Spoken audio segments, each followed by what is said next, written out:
Hey, what up YouTube and oh crikey. Hey, what up YouTube and welcome back to a new video with Rams Fan YT. Instantly going well, as you can tell. Yeah, unusual Saturday video today. I usually don't do this because people are making their way to matches who are usually fans of football. So it's a bit of an oddity, but I've had quite a busy week. So I decided to squeeze in the promotions and relegations of this season part 2 today. It was going to be done a couple of days ago, but it's just got so busy with stuff that is work related. So, yeah. The first team we're going to be talking about is a team which possibly could be relegated. It's a team called St Margaret's down Essex way, and they have there's a combination of conceding 96 goals and only scoring 23. Meant that they've only picked up 15 points. By the way, all the planning to this was done before the midweek fixtures, so they may have picked up more since then. And leaves the club in the firing line for being relegated to the feeder leagues. Having been relegated from the Essex Senior League in 2021-22, they have occupied the bottom 3 in the last 2 seasons. Promoted Farnham Town. Having achieved a historic invincible season last season, they've made it back-to-back promotions by dominating the Isthmian League South Central. It was an inevitability most of the season, having only lost twice and scoring 111 goals and only conceding 29. They're currently on 93 points and will look to surpass the 100 points mark in the coming weeks. Relegated, possibly, Verwood Town. Verwood are now confirmed to finish in the bottom 3 of the Wessex League Division 1. Having picked up only 20 points this season, they are now at the mercy of the FA, whether they get relegated to the Hampshire League and potentially ending a 21-year association with the Wessex League. Relegated, possibly again, Montpellier Villa. Montpellier are now confirmed to be in the bottom 3 on only 13 points and 92 goals conceded. It was always likely to be an uphill battle to not finish in the bottom 3. And now the deal is sealed, it will be up to the FA to decide if they are relegated. The silver lining is a reprieve may be more likely, as Alfold beneath them in the league, but with 3 more games to play, look even more likely to be up for the chopping block. Relegated Appleby Frodingham. It cannot be denied that the game which decided that they would finish in the bottom 3 wasn't competitive. It was a spirited 3-2 defeat to Wombwell Town. But after only 1 season in the Northern Counties East League Division 1, it looks a step too far, and a return to the Lincolnshire League is well on the cards. Pretty much confirmed not to be last, though. That honour does go to Yorkshire Amateur, which was talked about in the last video. And this goes to prove to me that accepting teams who finish 4th in the feeder leagues as a team promoted, just because that's how they need someone promoted from that league who has the ground standards, that just seems a bit silly to me, especially seeing there are teams which have come second in other leagues which were denied promotion because of their ground requirements. Another team possibly relegated is Route 1 Rovers. After 2 seasons in the North West Counties League Division 1 North, they will be finishing the season in the bottom 3. This finalises all the bottom 3 in that league, but as one of the 2 teams in Yorkshire in this league, the transportation would have cost a fair bit, I imagine. And we are now 10 points from safety, and it proves all too much to surmount, now being mathematically impossible. Relegated, for definite this time, because they're not in Tier 10, is North Lee. With only 8 points picked up all season, it comes as little surprise that North Lee will be relegated to the Hellenic League at the end of the season. It hasn't been an easy ride at Tier 8, having stayed up last season narrowly as the league has expanded for this season. Several times the club has been close to returning to the Hellenic League, not helped by the club being geographically pretty much in the middle of nowhere. So both young players and transport are a luxury. Another team relegated is Badshot Lee. With a club on 18 points, the gap of 18 points proved to be now too much. An offence that conceded 93 goals certainly hasn't helped, and relegation was sealed with a 3-0 defeat to Ashford Town. 2 seasons ago, Badshot got promoted, so maybe a reset is what was needed, rather, to make sure that they get the winning feeling back in the league below, which they are now which they have been accustomed to playing at. Relegated Ipswich Wanderers. The club faced a sharp deadline last season to stay at Step 4, with many ground improvements being made. This is because the club leaped from Tier 10 to Tier 8 in back-to-back promotions. And the club at that stage had Step 5 facilities and had found it hard to adjust to a league that straddles between local football and professional football, that occupies where Tier 8 roughly is. The cost of new stands, toilets, and extension of the away dressing room all took costs away from the playing squad. It poses questions over deadlines of ground grading, to be honest, and however, excuses won't be enough, as Ipswich Wanderers must now play in Tier 9 again next season, with their cross-town team Ipswich Town likely to also be relegated from the Premier League. Their successes do seem to be a bit intertwined, doesn't it? Another team relegated is Marlow. In a game which Rio Ferdinand was in attendance, the club didn't show his defensive ability, as they lost 3-1 to Havant and Waterlooville and were relegated from the Southern League Premier Division South. The Blues relegation has been one on the cards for many weeks, maybe even months, and didn't go down without a fight, with the manager having a dig at the officials during the game. They now return to Step 4 and have 5 games to return some pride, but defensively all season they haven't been good enough, conceding 98 goals, which is the worst in the league and up there as one of the worst in the whole of non-league.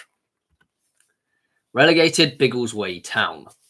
A Nahum Melvin Lambert brace for Bishop Stortford was enough for the Blues to win 3-2 and condemn the Waders to relegation from the Southern League Premier Division Central.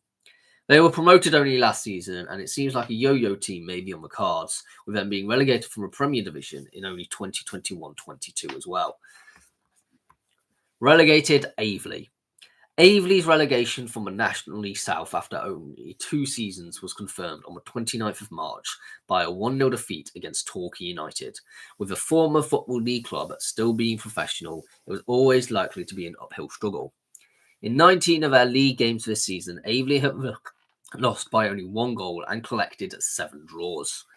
Some controversial decisions may have cost Aveley points this season, so fans have felt aggrieved.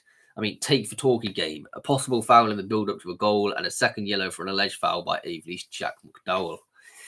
The time spent in the National League South will be remembered fondly for their playoff exploits last season, with a positive underdog mentality, but for now it is a return to the Isthmian League. Promoted Droitwich Spa. Droitwich Spa sealed promotion from Hellenic League Division 1 after a 2-0 win at Shortwood United on Saturday. This marks a historic first ever promotion to Step 5 as the club enters its 40th anniversary season. 2025-26 will mark the first time Spa will participate in the FA Cup. They've also won the title in style, being one of a few teams with an unbeaten away record, having won 7 last games and only lost twice this season. Another team promoted is Hassocks, which was on the thumbnail.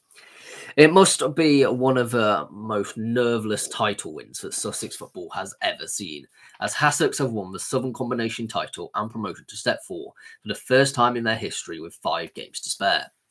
For Robins to win the league at all is quite something, with the club operating a zero-playing budget policy, when other teams spent a fair bit on their squads.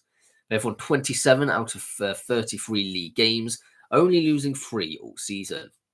Fittingly, the silverware as claimed by a comfortable 3-0 win over the only team who could catch them, Crowborough Athletic. With the cup final coming up, the league running, then Step 4 in the Isthmian League South East. They will be playing fellow Sussex big boys, Hastings United and Bognor Regis Town next season. So congratulations to Hassocks. Promoted Aveley Rovers.